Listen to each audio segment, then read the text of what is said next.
Shoot Myself podcast. My name is Matthew Miniman, and this is episode 102, Game of Thrones miniseries episode 2, What Can House Greyjoy Teach Us About Vulnerability Management? So, House Greyjoy, one of the great houses of Westeros. They oversee the Iron Islands, and they are some dark motherfuckers. Their house motto, which, you know, it's that whole thing where they're like, this is what we do, is we do not sow, which means they don't do any like farming. They don't do any planning. They take what is theirs. They are fucking pirates to the core. The whole history of the House Greyjoy is kind of weird in the book series and overall in the world of A Song of Ice and Fire, which is kind of cool, but not really relevant to what we're looking at here. I can nerd out on it all day. Obviously, I'm making an entire fucking web series or mini series about Game of Thrones. So yeah, I could nerd out about this a whole lot. Anyways, Greyjoy they're an interesting house because, you know, they originally were they originally were with House Baratheon as part of the uprising against the Mad King, and then there was a rebellion against Baratheon early on in his reign, which the Greyjoys basically they tried to take control of the Iron Throne, and they destroyed the king's fleet.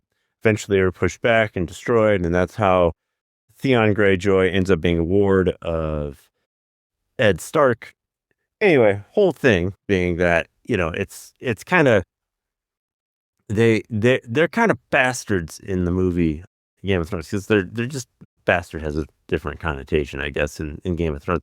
They're kind of a bunch of assholes because they don't really care about anybody else. They don't really care about anything. They're not there to protect anybody. In fact, the common phrase of their house that kind of gets attributed to them in because of their following of the drowned god is, what is dead may never die. And they don't really want to help anybody. They just like want to fucking raid, which is kind of cool. I mean, they're pirates, which is badass, but you know, they're kind of terrible at everything else that they try to do, which, you know, it's kind of shown throughout the show. Anyways, one of the things that is interesting about their whole philosophies, you know, that what is dead may never die. And basically one of the ways that this shows itself is that the Greyjoys believe and follow the drowned god, which is this whole religion. Basically is you drown yourself and make yourself succumb to the drowned god. And by drowning yourself, you're killing yourself, but the drowned god saves you so that you've died, and because you've died, you can't die again, so on and so forth. It's just this whole fucking weird thing. Religion sucks in general, but especially in Westeros, I guess. I don't know. God, I just lost half of my listeners. Damn. Oh well. Anyway, whole point being, it's interesting because in vulnerability management, there's such a thing as mitigation and remediation. And I've covered this topic before with remediation and mitigation because it's important when you are planning a mitigation or remediation of a vulnerability that you understand what you're doing. And to redefine, to go back over it, remediation of a vulnerability means you are removing that vulnerability from existence. So you are doing something that makes it so that the vulnerability is no longer a thing. Typically, this is done by the updating of software or of firmware or removal of a feature or addition of security principles, so on and so forth. Remediation is the act of removing the vulnerability entirely. Mitigation is a way of planning around the vulnerability to make sure that it is no longer a threat or that the risk of exploitation is minimal. The key difference between remediation and mitigation, that in mitigation, the vulnerability still exists. It is still there to do harm.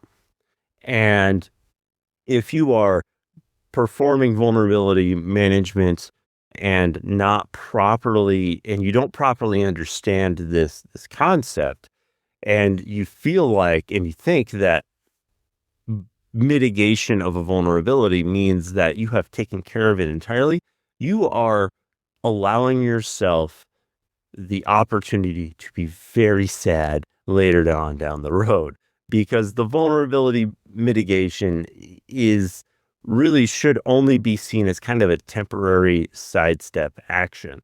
And what I mean by that is mitigation really only fixes a problem so long as there's not another way to chain other vulnerabilities or exploits to then take care or access that vulnerability.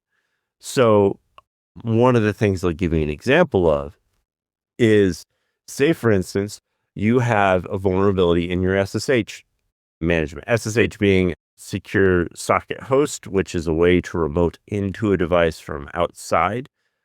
And as a part of a vulnerability in the SSH system, the SSH vulnerability is that you can log in unauthenticated into the device. So basically, you can get in without a password, or you bypass the entire authentication process to get in and control the device as the system. So you have this vulnerability in SSH, and instead of turning the SSH server off on the system, or updating the SSH server so that it's no longer vulnerable to this attack, you decide, well, instead of doing that, what we'll do is we'll lock that computer down behind, we'll lock that SSH port and IP address behind a management network. So, and that management network is only accessible via a targeted number of IPs, and those IPs are monitored, so on and so forth. So let's say you do that. That's a mitigation. And really, the only thing that that is keeping an attacker from getting into that SSH client is, one, they getting access to whatever those management ports attached to, or somebody, or they figuring out how to circumvent your network protections. And so in that system, you've got several different ways an attacker could then leverage that SSH vulnerability to gain access into the underlying system and then perform whatever tasks they needed. And the problem with that type of vulnerability, the SSH vulnerability, is that it's a methodology of persistence, because I can then, using the SSH access, install my own client on the software or on the hardware, and make sure that I can then access that system from outside no matter what. So there's a lot there. And with vulnerability management, if you are mitigating a vulnerability, it can be a problem because of those aspects, because you are no longer targeting resolution of the vulnerability entirely, because you are allowing it to exist. It can remain a problem in your network for forever. So the preferred methodology you should always be looking at is remediation, but that's not always possible, because sometimes a vulnerability pops up for a piece of equipment and that equipment is too old. It's no longer getting updates. The manufacturer has died. I don't know. There's a ton of different reasons for why you can't remediate a problem. So then mitigation is necessary. Again, remediation can also include shutting off a vulnerable port. And a lot of people choose not to do that because, one, it's difficult. Two, they could use that port in the future, or they are currently using that port. And it just can cause problems. And these vulnerabilities are like that concept of what is dead may never die. Because even though you feel like you've mitigated the vulnerability out of existence, does not actually mean that the vulnerability isn't there. And it can still come back to haunt you. To kind of tie this in even deeper, in order to make sure that the Greyjoy house didn't rise up and attempt another rebellion against the House Baratheon in King's Landing, Baratheon decided to make Greyjoy's son, the ruling member of the Greyjoy house, his son, Theon. He gave him as a ward to Ned Stark. And this was supposed, or Ed Stark, and this was supposed to be a way to guarantee peace from the Iron Islands. And it worked for a time because, Theon was then raised, and he basically was treated very well by the Stark family, and the House Greyjoy didn't do anything else. Like they didn't perform any other rebellious actions against House Baratheon, so far as anybody could tell. Really, they just engaged in a bunch of raiding platforms, and this whole fucking thing that the books and the show kind of brush over. But we as fans, decided to dig deeper and make a story, I guess. Anyway, the whole fucking point being that Theon was with Ed Stark, and really just that was what was supposed to protect the island. It was mitigating the risk from House Greyjoy.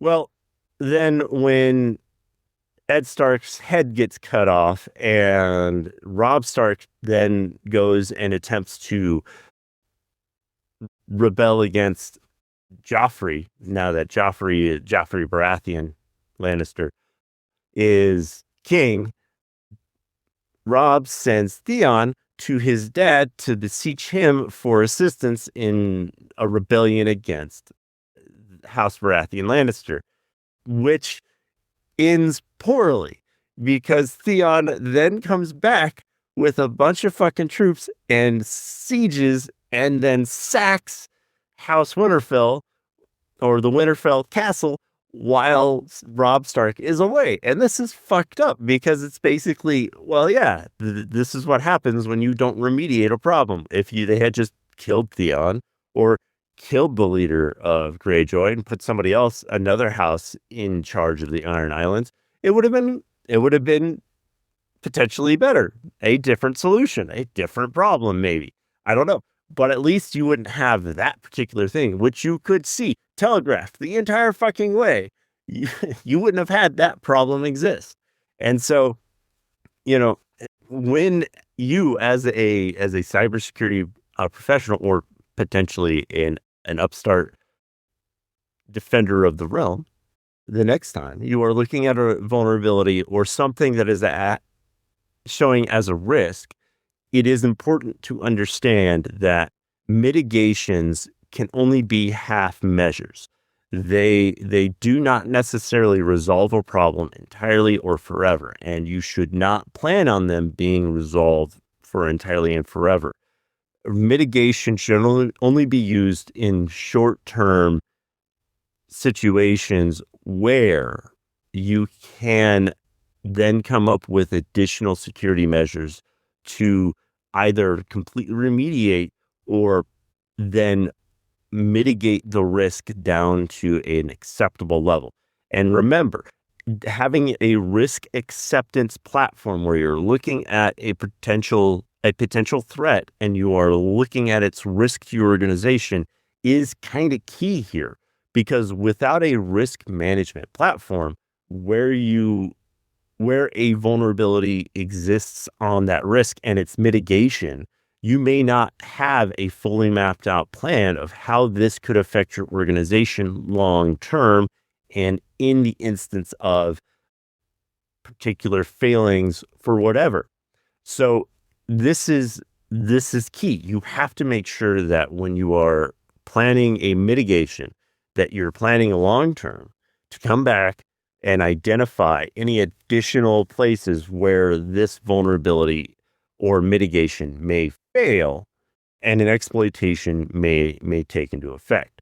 And what I mean by that is you don't want to just mitigate the risk that the vulnerability may present, because yes, that is important, but it's only doing half the story. Maybe work on it from the other side and mitigate what that vulnerability could then have access to.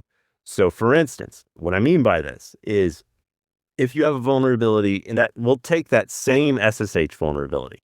If that SSH vulnerability exists on a virtual machine host, meaning this is an actual hardware server box that has several VMs running on it, and the reason why you have to keep it running is because those VMs are legacy and they must remain up because there's records on there that you must keep for historical purposes. A way to resolve the mitigation of this is to move those VMs off of that hardware and into either cold storage so that you can recover them when you might need them later and you can store them on a secure system, or you move those VMs from a legacy host to a modern host that has modern security mitigation, modern security features, modern security patches, and is supported and has the capacity to be secure.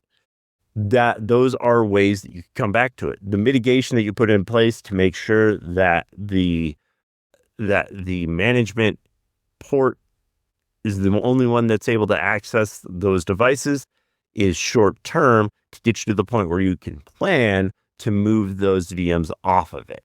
So you give yourself a time frame to go back and review that mitigation, and I understand how to better handle that in the future. And that kind of removes, if you move the VMs off of that hardware, then that hardware no longer becomes vital. It no longer becomes system critical or whatever. And you can either remove the hardware to fully remediate the vulnerability, or you've now moved that vulnerable data that's on there off of it, so that even if someone were to gain access into that system and do whatever they need to do, there's limited functionality there. There's limited things that they can do. There's not really anything that they're going to find, and they're really just going to be sad that they wasted their time. And that's great, because that's also kind of what happened to Theon when he raided Winterfell. He got there, said he was going to burn the two Stark boys. I can't remember because they don't really have any fucking impact in the show or the books. They just kind of wander around. Anyway, he pretends that he burned those bodies. He pretends he killed and burned the boys, and then is immediately set upon by House Bolton to basically capture Theon, and they flay his body and so on and so forth. It's the whole thing. Not going to get too far into it because it's kind of, I don't know. It's one of the hardest episodes to watch. Is what happens to Theon once he gets captured. But yeah, it's a whole thing. And an attacker can waste their time, and it can turn into a honeypot operation when they and if they get into that kind of environment where you've now removed the vulnerability, or you've removed the underlying target from the host or from the vulnerable machine. So anyway, that's pretty much how it is with House Greyjoy and vulnerability management. It is a interesting thing to wander around with vulnerabilities exposed like that, or with vulnerabilities in your system, and not go back and fully fix them. So that's all I have time for today, guys. I hope you all have a great day.